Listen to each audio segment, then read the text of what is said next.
All right, so this video is going to go over all my finances for my Appalachian Trail through hike that I did in 2022. For context, I hiked southbound starting in July and finishing in November, and it took me 140 days. So my total amount spent was $5,207, and I budgeted a lot more than that. I think I budgeted around $10,000, and yeah, I didn't come anywhere close to spending that. And I still think like I didn't limit myself the entire time. So if you're thinking about how much should you save for an AT through hike, yeah, $10,000 is would give you plenty of cushion to hike the trail in around 5 months, and do all the things you want to do, stay in all the hostels you want, eat out at restaurants. Yeah, because I was able to do it in under $5,500, and I don't think I was, trying to save every single penny. Um, so I wanted to go through like by month how much I spent, and then by category of purchase. By month, there wasn't too much of a difference. I did spend the most in October on my trip, and for me, that would have been in Virginia. So I think, which this is an interesting point because on trail you hear that the Northeast is really expensive, and it is. Like New Hampshire, Maine, Massachusetts, Connecticut, really expensive, but there's not that many hostels there. So I think I spent a lot of money further south because there was hostels like every other day, and I just stayed at them. So yeah, my biggest number was over 1,300 bucks. 1,300 bucks in October, and I think it was because I was staying in hostels. And just to backtrack really quickly on my total amount spent, at $5,200, I'm not counting gear in that because I think that's highly personal. A lot of people might have the gear, or not want to spend money on gear. So that 5,200 bucks was just the trip. It was hostels, travel, food. Yeah, not related to equipment.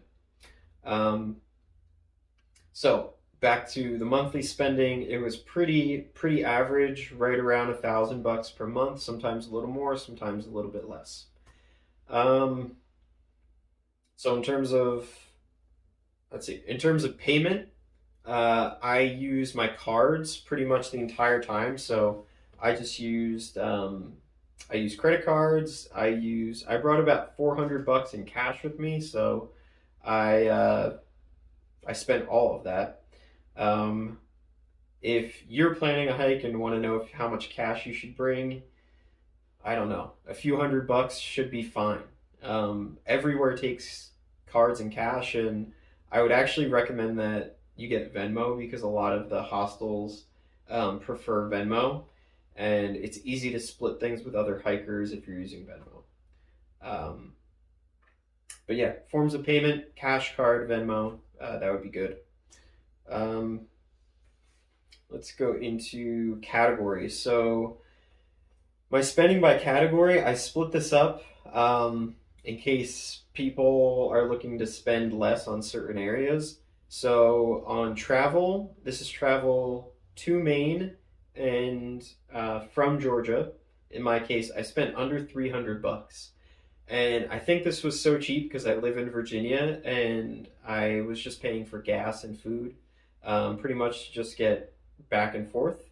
But that number under 300 probably will be more expensive for other people who don't live as close to the trail that I do. For resupply, and I split resupply up from dining in case people are interested, but for resupply, just the food I was packing out on the trail, I spent $1,428, and I think this is a really good number. I didn't buy any freeze dried backpacker meals. I made all my food from stuff I got at food stores or general stores, and I think that saved me a lot of money. So resupply 1,428. For dining, this is made to order food, going out to eat at restaurants, food trucks, things like that. I spent $1,000 and or $1,087. Um, that's a pretty good number, and this one's hard to rein in when you're hungry and you want food like immediately. So I think $1,000 or $1,100 for that whole time is a pretty good number. For hostels and motels, I spent $2,230, and there were some bigger numbers in there than I would have than I would have liked, and it was um, kind of hard to go back and look at some of those. Mainly my stay at Shaw's right after the 100 Mile Wilderness, and my stay at the Cardinal Inn in Luray, Virginia. Shaw's I spent $230, and the Cardinal Inn I spent over $300. Um, yeah, I probably could have spent less on this category if I really tried. And I guess my big tip would be to try to avoid motels if you're looking to save a little bit of money, even though having a personal room with your own personal shower does a lot for morale. But they can run up your bills pretty quickly. The one stay at the Cardinal Inn in Luray, I couldn't avoid because there was a hurricane and I needed to get out of Shenandoah National Park. Um, I think, yeah, I spent over $300 plus a pretty expensive shuttle, but it was better than being out in the woods in a national park during a hurricane. So, so there's that. Um, in terms of fees for camping, it's really minimal for the AT, so you don't spend a lot. And I saved like all my receipts for this. At Baxter State Park, it costs $18 to reserve a lean-to for my first night. So when I did my hike going southbound, I got to Baxter, hiked up Katahdin, and then came back down and stayed in a lean-to that night in Baxter State Park, and that was $18. For New Hampshire, the Appalachian Mountain Club sells these like campsite program cards, and it was $10 for your first night, and then 50% off. I only stayed in an AMC campsite one night, or no, 2 nights. Yeah, 2 nights. So I did use this, but you don't have to do this if you don't stay at the AMC campsites. You can just do backcountry camping, and I know people who did that. Um, for my permit for Shenandoah, you don't have to pay for this, but here it is, a backcountry permit for Shenandoah National Park. And this is my copy of receipt for the Smoky Mountains, Smoky Mountain National Park. And this was $20, and I think this is going up to $40 for the next year. So all in all, not too much in terms of camping fees and permits.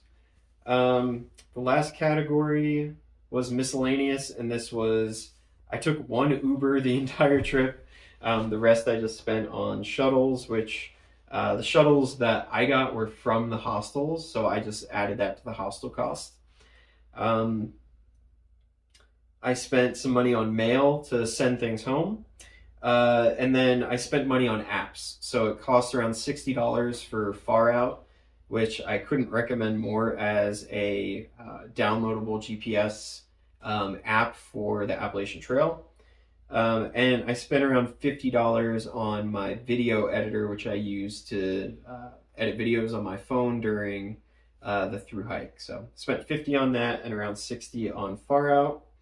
And yeah, those are the main categories. So again, you could probably add up my dining and my resupply, and that would be around $3,500 or $2,500. But I split them up just in case you're looking to save money on eating out or you're trying to save money on resupply.